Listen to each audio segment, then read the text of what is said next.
Okay, let us consider a master slave flip-flop. So in this master slave flip-flop, uh, let us see how do we realize this master slave flip-flop. Let us again consider a latch realized using mux. So let me consider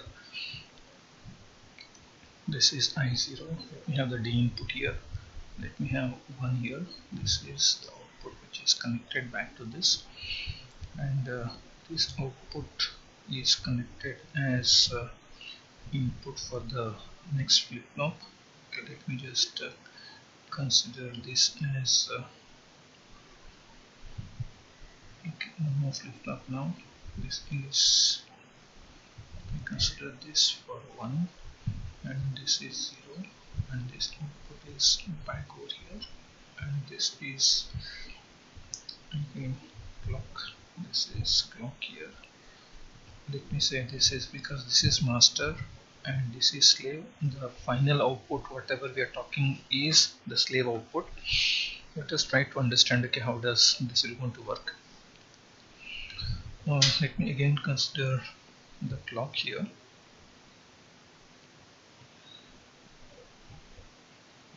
This is, so after looking at the clock, okay, let us start from this one. Let me have a D input. So let me have a D input which is keep changing here. Let me just write, okay, this is my D input which is keep changing, and let me write QM. If you write QM here, because QM is this output when clock is equal to 0, you can see this is selected because this is I0, this is selected. So but we have clock is equal to 1 for the initial thing. Okay, let me just consider this is when clock is equal to 1 now. When clock is equal to 1, so we know that the QM is the previous output. Let me just hold it as it is. This is just holding as it is whenever it is because it will going to hold after some time. So this is holding here, and then once it is 0, if the clock is 0, you know that okay, D is the output, and I can write this as, so this is how it is keep changing. You can see this output is same as the input. And again here it just stays here, or it just follows the same thing. And then here you can see this is now following, so you can see output follows the input. This is your QM. Let us see what is QS. So QS is nothing but, so when the clock is 1 here, when the clock is 1, you can see when clock is 1, your output is same as this one. So shall I say this is same as QM, meaning whatever QM is there, so it is keep changing here. Fine. So it's at this point. So once clock becomes 0 here, when clock becomes 0, so it is the previous output. You can see the previous output is carried here, and here when the clock again becomes 1, so whatever is this input, that is whatever is your QM, that will be followed because there is a change in the QM, so it just follows here. Then you can see this is retained. If you carefully notice this, at this positive edge, so there is a change happening. At this positive edge, there is a change in the output. Shall we say this master slave flip-flop as positive edge flip-flop? So this is a positive edge flip-flop because during the negative edge there is no change. Whatever is the previous value, it is retained here, but during the positive edge, whatever is the value that was there in QM is being get followed onto the slave. So whatever the value that is there at this point of time, so whatever the value that is there at this point of time will be latched onto the output, and it just continues till the next positive edge. So upon the next positive edge, we will again get a new set of values depending on what is your D input. So this is realization of positive edge edge master slave flip-flop. So this is how we realize positive edge flip-flop. If you want to realize negative edge flip-flop, then it has to be just reverse. So this has to become 1, this has to become 0, and this has to become 0, this has to become 1. So then it will become negative edge flip-flop. The realization of the same thing can be simply done this way. You can see this is the realization of same. You can see this is a flip-flop where I'm trying to realize. If you can see here, this is, suppose when we actually derive this one. So this is first you have when clock is equal to, suppose if you see over here, so during the positive edge, whatever is there during the positive edge, so it will be there in the, it is just retaining when the clock is negative. When the clock is negative, when the clock is 0, it is following. So this is negative latch. So this is negative, this is positive latch, this is positive latch. The combination of negative latch followed by positive latch will yield you the positive edge flip-flop. So to realize a negative latch, so which is exactly this one. So this is a negative latch. If you can see here, the T1 is NMOS of the T1 is driven by the clock bar. The PMOS of the T1 is driven by clock. So this is the realization of negative latch. Negative latch followed by a positive latch will give you a positive edge triggered flip-flop. So what we are trying to basically see is whether this T1 is triggered by clock bar. If the T1 is triggered by clock bar and this T2 NMOS is triggered by a clock, then this is negative latch. So the other way it is positive latch. You can see now this is transmission gate 1 being driven by, so now this is what we have now is, this is now driven by clock bar. You can see this is clock bar, it is driven by clock bar. So this is a negative latch and this is a positive. So when you have a negative latch and positive latch, okay, negative latch followed by a positive latch will yield you positive edge flip-flop. Positive edge flip-flop. So what we are trying to basically see here is, so we are supposed to analyze what is the setup time, what is the hold time, all such stuff. So let us try to understand what is the time taken by this to give the output, and what is the time before the clock comes, so the D should be stable. So let us try to understand. When clock is equal to 0, let us assume that D is also 0. When D is 0, we know that this will be 1, and since clock is 0, so this is 1 here, so this is on. So and this is actually off here, because when clock is 0, so this clock bar is 1, and this is this entire TX transmission gate 1 is on, this is off here. Since it is on, what will have is this 1 will come over here, the same 1 will reach over here as 0, and then this 0 will come as 1 here.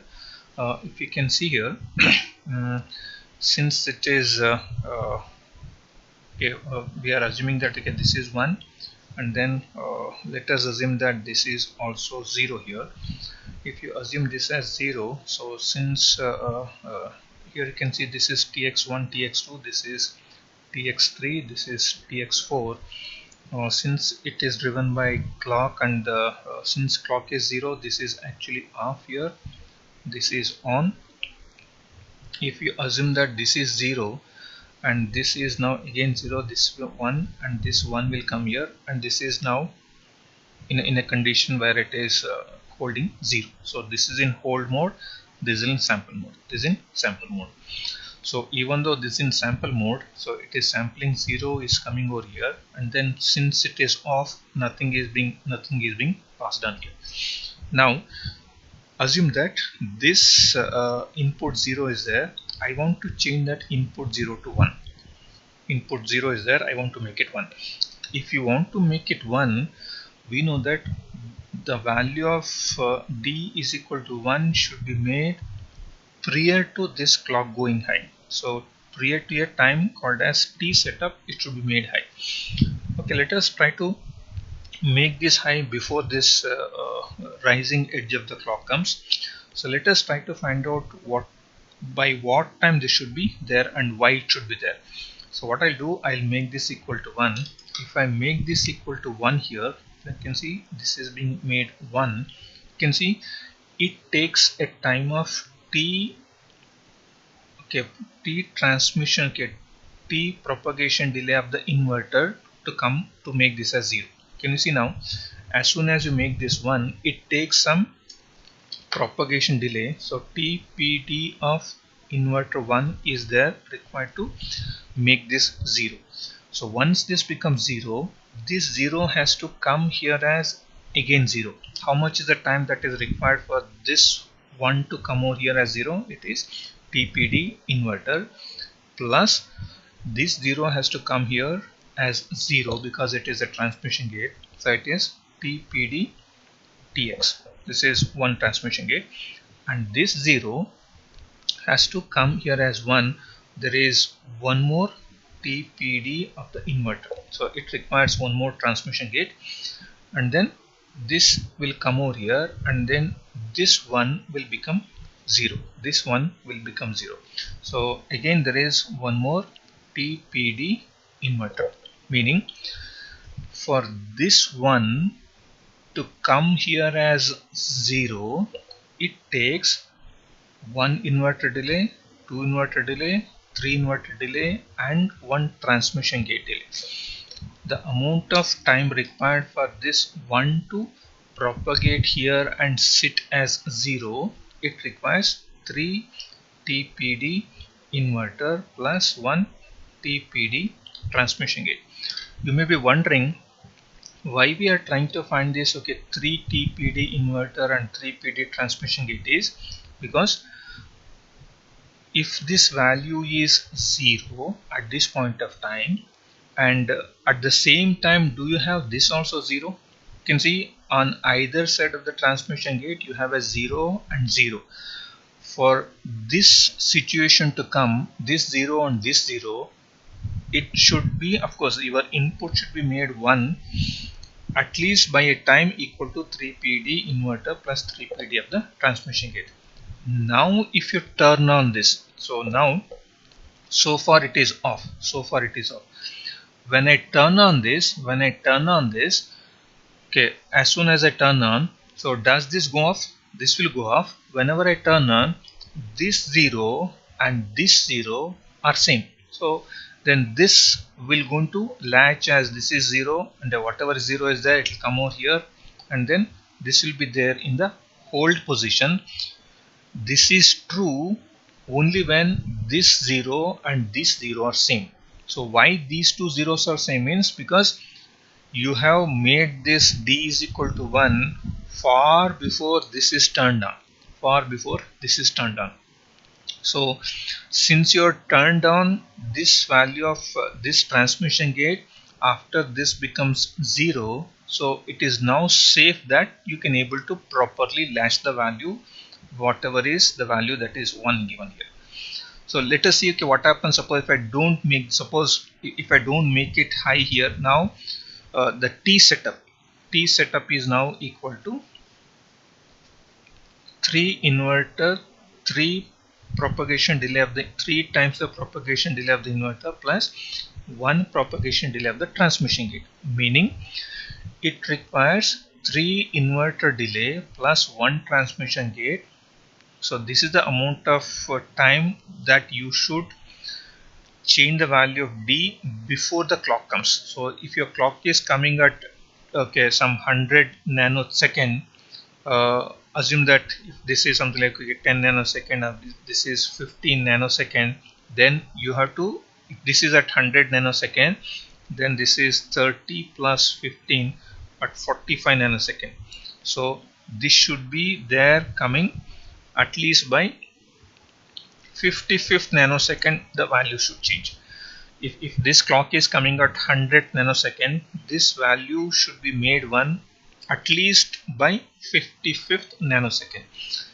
If it is happening at 10th nanosecond or 15th nanosecond, it is fine, because you are making this table far before the setup time. Okay, that's what is about setup time. Let us see if you are not making this equal to 1 prior to that setup time. Assume that you are making this equal to 1. Assume that this is taking 45 nanosecond, but assume that you made this somewhere here, maybe at around 70th nanosecond. If it is 70th nanosecond, what will happen is what was the earlier value you had it here? Earlier value you had it was 1. So that 1 was actually coming here as 1. Can you see this is 1? This is 1, and that 1 will come as 0 here. This 0 will come as 0 here, and this is now 1. Now assume that I just applied something like this type of input.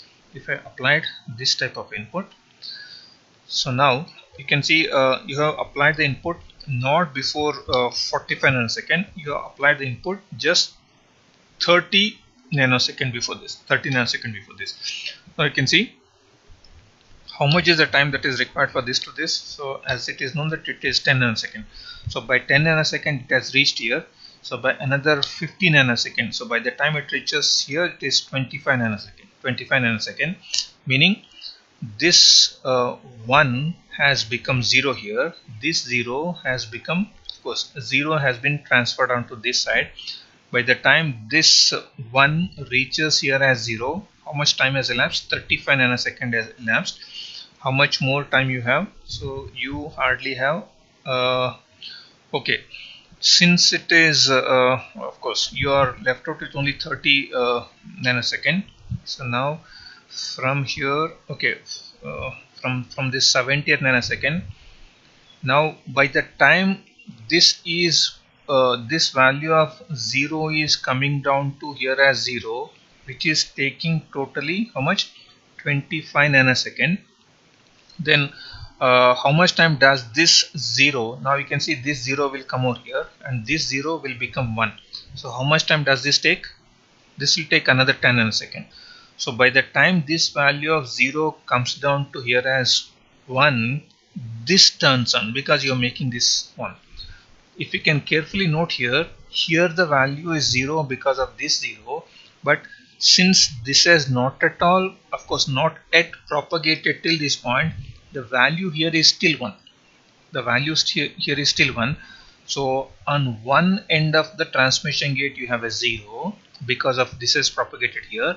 Since this is not yet propagated, but you have turned on this because of this, so at this point you have a 1, at this point you have a 0, which is a conflict now.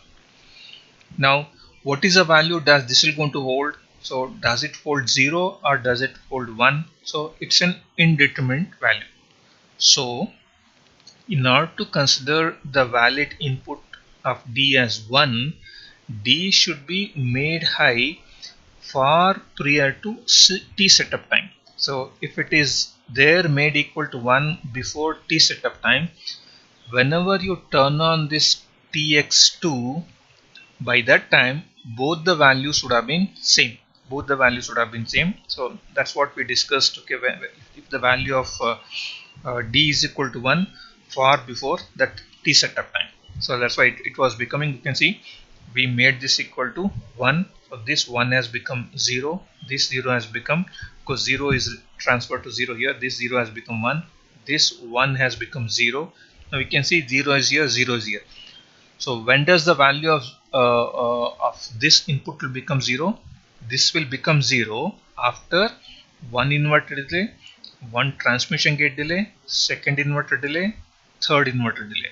Meaning if my D input comes before the clock by a time equal to 3 TPD plus one transmission gate, I will be safe. So meaning that you can see here this QM.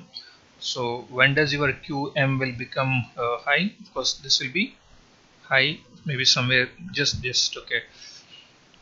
So this will become high. So this, okay, QM is this point. So this will become high after what time? After a time of this is 10 plus 15 plus 10 after 25th nanosecond. So sorry, this is 10 plus 10 20, this is 15. After 35 nanosecond from here, this will become high. This will become high. This will become high. So we are talking about QM only. Now let us try to see what should be the hold time. What should be the hold, T hold? Up to how long this value should remain as high? Because we considered, okay, value 1 should be of course the value of D should become 1 after, okay, till a time before T setup time, this should be made 1. Now this is 1, so T setup we defined it is the value of D should be stable beyond the clock. Beyond the clock becomes 1. So once it becomes 1, so up to how long time this should remain constant as 1 means that's your setup hold time. Let us try to find out.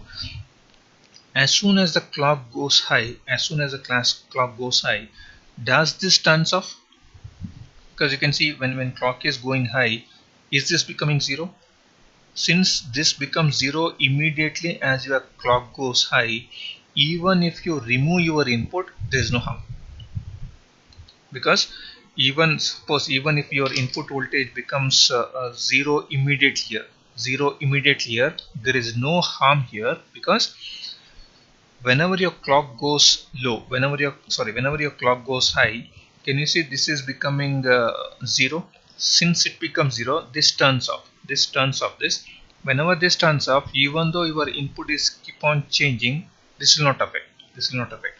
So T hold is actually 0 second. Meaning, whenever your clock rises, if your input drops also, there is no issue. So what will be the input that will be considered? The input will be considered as D is equal to 1 itself. So that's what is known as T hold is actually 0 second. It is not necessary to hold your value of D after your clock becomes high. So even if you make your D is equal to 0 immediately, or even if you change the value of D, once your clock goes high, it will not harm your circuit. It won't hold the value. Let us try to see what is the clock to Q delay. So now we know that the value of D is equal to 1 here. This is the value of D is equal to 1. This 1, whatever the value of 1, has to come as an output at QS, at the source output. Now you can see this is my value here. You can see this is my the rising edge of the clock. Once the rising edge of the clock comes, okay, we know that whenever this was now let us just trace it here. This is 1, this has become 0, this 0 is coming over here, this 0 is reaching here, this 0 has become 1. So the same 1 will come down here. Okay, let me write that 1 here. This 1 will become 0. Now we can see by the time this 1 goes to 0 here, which was a part of your setup time, is the same one reaching here also? By the time this 1 reaches 0 as 0 here, by the same time the 0 is available here. So I have the data ready here. Now as soon as my clock goes high, does this turns on? So this turns on. Once this turns on, my 0 goes to this point. So how much is the time that is taken for this 0 to come down to this point? It is 1 tx, 1 tpd tx, 1 tpd tx. So it is 1 propagation delay of the transmission gate is the time required to go from 0 to 1, 0 to 0 as it is. Then the this is the output which has to reach here, when the clock goes high. When the clock goes high, this turns on. Of course, this is off now. So once this goes to this 0 goes to this point after one propagation delay of the transmission gate, this 0 will come as 1 after one TPD inverter. So once your clock comes, it takes a time of one propagation delay of the transmission gate plus propagation delay of the inverter is required to get your output. So now T clock to Q delay in this particular logic is one propagation delay of the transmission gate plus one propagation delay of the inverter. So in summary, for this positive edge flip-flop to work properly, the D input should be stable before the rising edge by a time T setup equal to 3 times the propagation delay of the inverter plus 1 propagation delay of the transmission gate. So one transmission gate is this and 3 inverters are first, second and the third. Why that is required is because as soon as the clock becomes high, this turns on. Whenever this turns on either side you have to have same value. Otherwise you are in trouble. That's what we saw in the case where if the value is not stable just before the setup time, of course within the setup time. Now we also saw that T hold is nothing but up to how long the value of D should be held at stable value after your clock comes. It was found that once the clock becomes high, this turns off. Since this turns off, even though if your clock becomes even though your clock is actually changing, this will not actually affect your output voltage or the value of your this one. So that's why T hold is equal to 0 time. So even as your input the clock goes high, even you can take out your input voltage. And then what is T clock to Q delay? So because we know that whatever is the value of D is equal to 1 in this case has to come at the output. So by the time this whatever value of 1 is to reach over here, by this, okay, you can see this one is reaching here as well as here. So and it is reaching here as 0. So and then it is reaching here as 0. So this whatever from QM to QS, so let us not consider this inverter delay plus this inverter delay plus this transmission gate, because before my clock comes, before my positive edge comes, the value is already over here. So the time that is required for this value to go down to this final output is only one transmission gate delay and one inverter delay. That's why clock to Q delay is hardly propagation delay of one transmission gate and propagation delay of the inverter. Okay, this is how we can able to analyze what is the propagation delay, that is what is the setup time, what is the hold time, and what is clock to Q delay of an inverter using this MUX, using this multiplexers.